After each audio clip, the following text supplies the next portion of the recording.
Un jeune homme avait fait un pari avec ses parents: s'il parvenait à vendre 100 bijoux lors du festival culturel, il réaliserait son vœu. Cependant, ce jeune homme n'était qu'un collégien, sans aucun sens des affaires. Il créait des bijoux simplement parce qu'il aimait cet artisanat. Vendre 100 pièces en 2 jours, c'était pour lui plus difficile que de décrocher la lune, mais pour réaliser son rêve, il n'avait d'autre choix que d'accepter. Le jour du festival, il n'avait vendu même pas la moitié de ses bijoux. Alors qu'il perdait espoir, une jeune fille prénommée Himawari vint à son secours. Après avoir compris la situation du jeune homme, Himawari proposa spontanément de l'aider à vendre ses bijoux. Mais ils ne se connaissaient pas, et le jeune homme se demandait bien pourquoi cette fille voulait l'aider. Le lendemain, Himawari réussit à vendre tous les bijoux du jeune homme. En guise de récompense, Himawari lui posa une condition. Elle exigeait que le jeune homme lui consacre ses yeux. Car lorsque le jeune homme travaillait dans son club, son regard concentré avait profondément captivé Himawari. En entendant qu'une fille voulait devenir son ami proche, le jeune homme accepta immédiatement. 2 ans passèrent. Le jeune homme avait ouvert sa propre boutique de bijoux, et ses parents lui fournissaient des fonds pour s'approvisionner. Himawari continuait à l'aider à vendre ses bijoux comme avant. La différence, c'est qu'à chaque fois que le jeune homme créait des bijoux, Himawari restait à ses côtés pour contempler ses yeux. Durant ces 2 années, leur relation était devenue très intime. Aux yeux des autres, ils ressemblaient à un couple.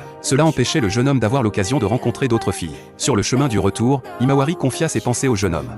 そうだ、ユウさ、30になってもお互い独身だったらいっそ私と暮らす？私にしときなよ。 Ce jour-là, le jeune homme croisa une belle femme qui fit battre son cœur, et il ne cessa de la fixer du regard. Alors qu'il se perdait dans ses rêveries, il remarqua soudain le bracelet que portait la jeune femme. Or, ce bracelet était précisément celui qui avait été vendu lors du festival culturel 2 ans auparavant. Alors qu'il s'apprêtait à l'interroger par curiosité, le bracelet tomba soudainement. Elle ramassa le bracelet dans l'instant, le tenant avec un soin infini. それ直せるけど